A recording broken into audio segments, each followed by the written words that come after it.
Good afternoon, good morning, everyone. My name's Nick Pope. I'm the chairman of the committee in ETSI, the European Telecommunications Standards, which is a commercially driven standards body with recognition in Europe as legally able to produce European standards. And my committee is concerned with the provision of electronic signatures and trust services, which form a part of the electronic signatures the European Digital Identity Framework, which has been developed as described by Olivier. So what I want to present is our activities mainly around supporting the European Digital Identity Wallet and how that stands to the side and supports the operation of the digital identity wallet itself. So we sit as a function. Sorry, it should be ETSI standards rather than SN standards. The regulation, as Olivier described, is nearly complete and ready to support the legal framework for regulations.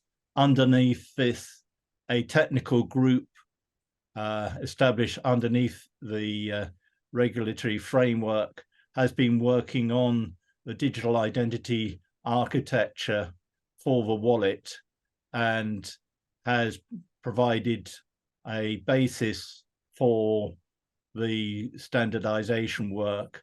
They've already identified the internationally recognized, not just ISO, but also the more commercially driven standards group, and they have established a framework of international standards. And what ETSI, along with SEN, is providing is the standards which refer to the internationally recognized standards, but are profiling them and filling in details of how to do audit and certification of the of this implementation of the wallet. So we sit in between the reference framework and the internationally recognized standards, and provide profiles of those standards and add requirements for audit and certification of the wallet and the surrounding services.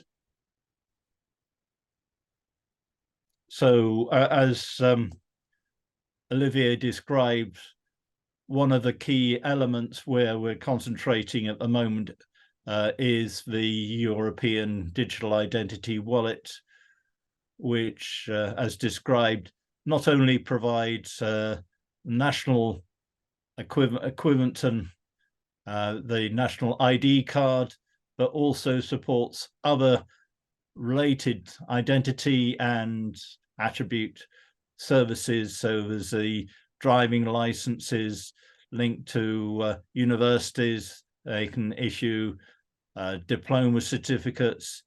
It cover travel and insurance services. So you can get what's called an attribute attestation, a form of certification from a trusted source that you have certain capabilities, and also it supports electronic payments so that you can use your wallet as a interface to payment services, and the advantages it has over existing systems is your identity is assured, and it fits in with the requirements of know your customer for payments.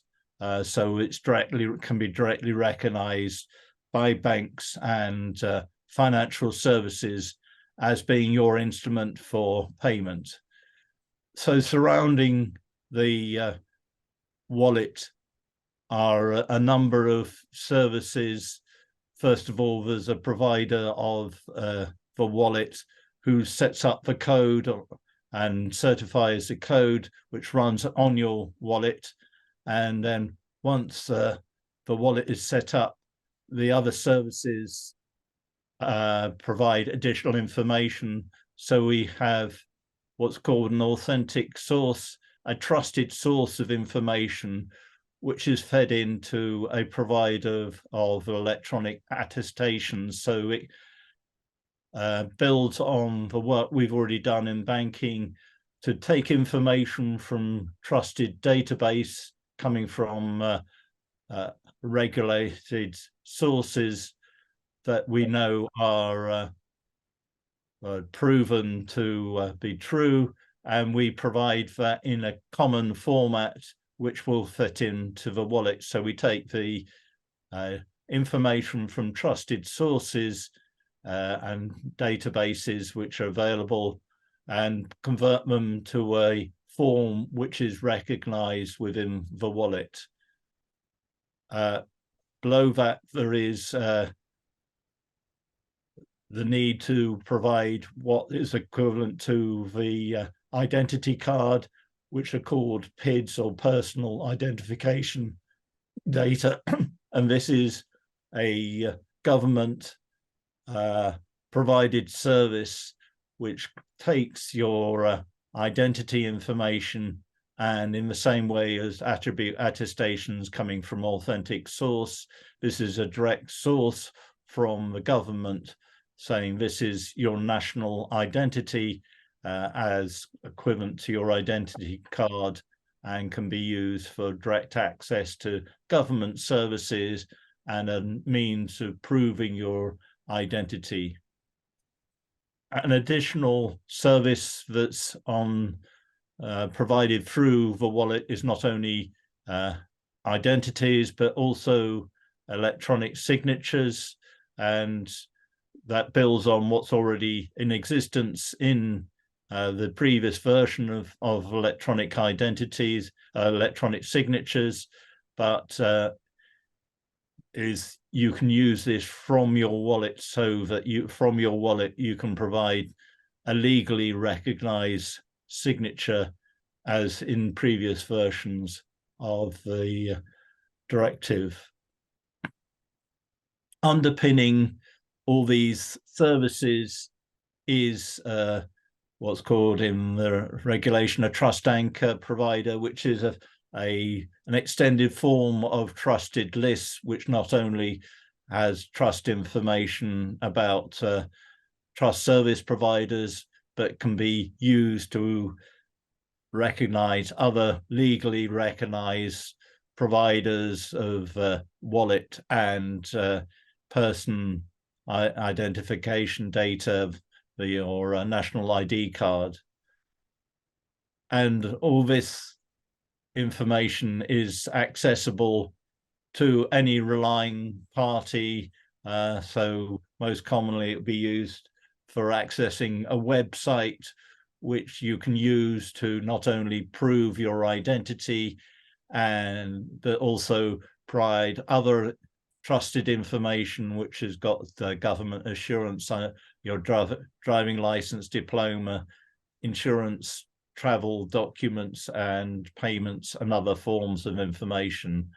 And because the trust anchor will be provided publicly in the same way as trusted lists, the relying party can verify that all the trusted sources of services underpinning their wallet is assured through the trust anchor provider.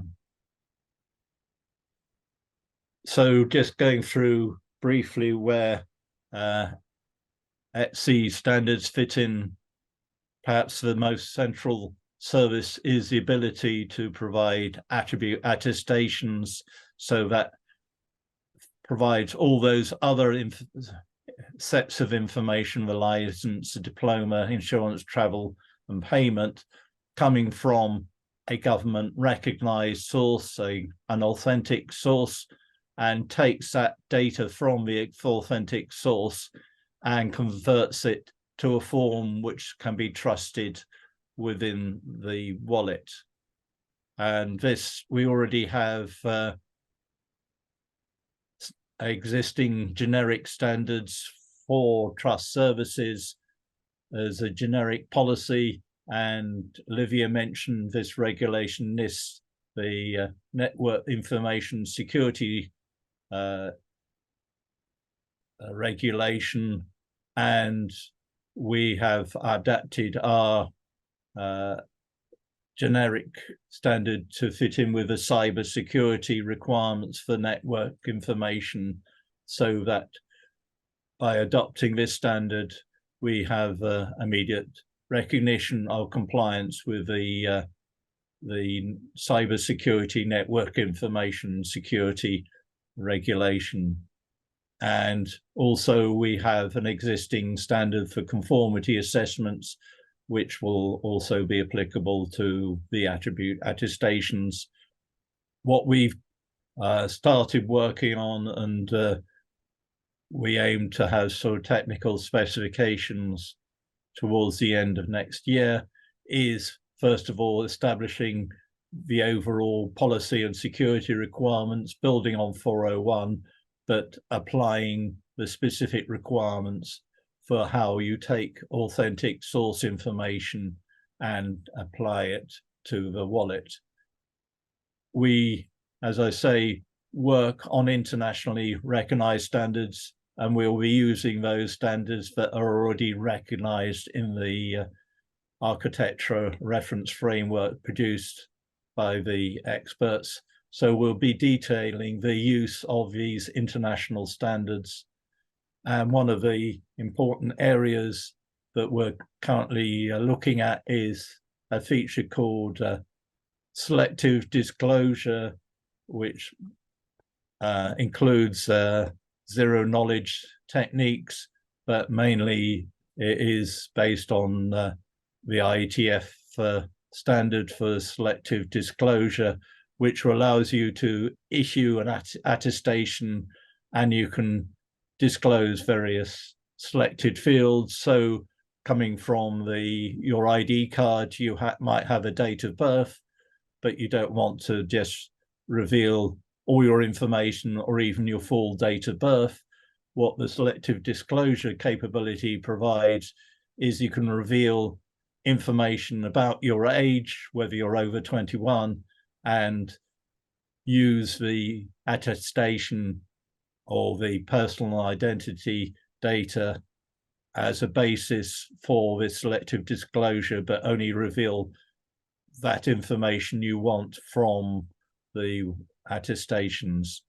And we have to provide an interface into the wallet, so we'll be working with the wallet providers in ensuring that we have a common interface between the trust services and the wallet. The other main service we'll be providing is electronic signatures. We have a range of standards already established, and we will be just providing the extra interface services so that we can use the electronic signatures, including remote signing services from the wallet, and provide an interface to the trust service based on existing standards and existing trust services.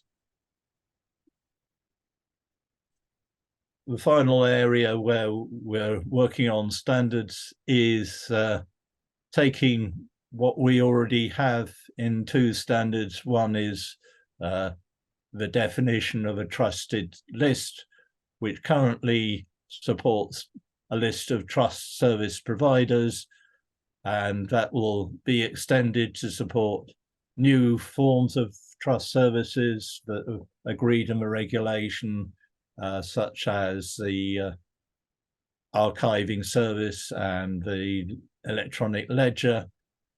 And also we will be working with the providers of the electronic ID wallet in supporting the other government assured services of providing the wallet and the personal identity information. So by extending the trusted list, we can provide a further trust anchor information to the relying party in support of the other services, including trust services, wallet provider, and the personal identity provider will all be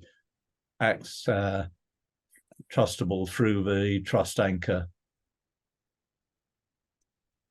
And finally, we'll be working on adapting the internationally recognized standards, so that's including the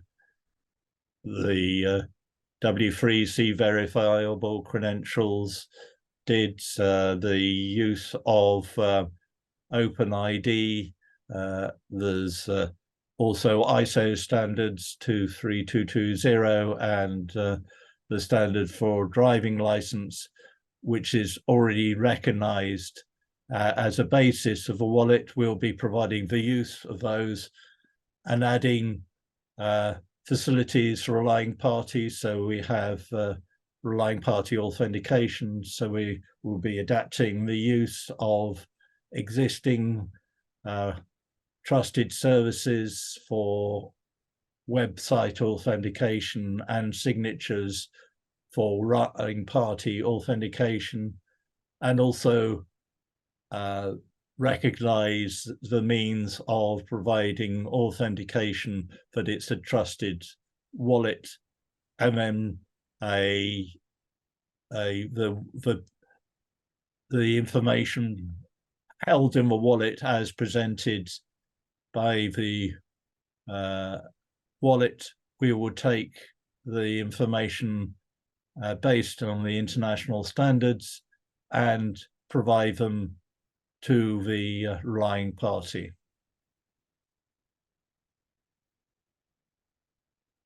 I mentioned that there's a personal identification standard which is being developed by our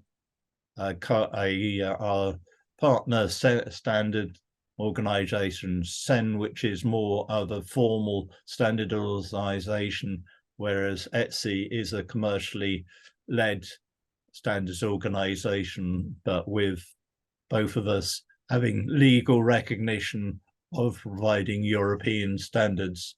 So they are working on a draft guidelines for onboarding the personal identification data into the digital identity wallets. And there's quite a lot of overlap between that service and the attribute attestation service, because they both actually have a common format, a common syntax. So there's how you represent personal identification data and other electronic attributes will be to a common syntax. And we'll also have common standards for identity proofing, where SEN will build on to the existing ETSI standard for identity proofing for signing certificates, which are being adapted for electronic attestation of attributes. And then SEN will take the standards that we use for trust services and adapt it to provision of personal identification data. So I've caught up with time. I thank you very much for your attention. If you have any questions, please ask Soshi to contact me. There is a large amount of information publicly available. So we have a website which currently identifies all the standards relevant to signatures and trust service standards, which will be extended to support all the wallet-related trust service standards, which we're developing over the next few years. All these standards are available through a search engine, so you can input the standard number or just a few keywords, and you'll be able to find all our standards available for free download. We have a news list, so if you want to register to get updates on availability of standards and any issues where we're wanting feedback from the user community, you can subscribe to the news list. And the pilots that Olivier mentioned, which we are working closely in alliance with those pilots to ensure that our standards match the experience of those pilots. You can access information on those pilots through this link. So I thank you very much for your attention and wish you a successful conference. Thank you very much, Nick-san. As for the question from the audience, I try to organize and to be so that we can answer the question from the audience at panel discussion. So please be prepared for the panel discussion. Thank you very much for your presentation about standard edge standardization activity for eIDAS 2.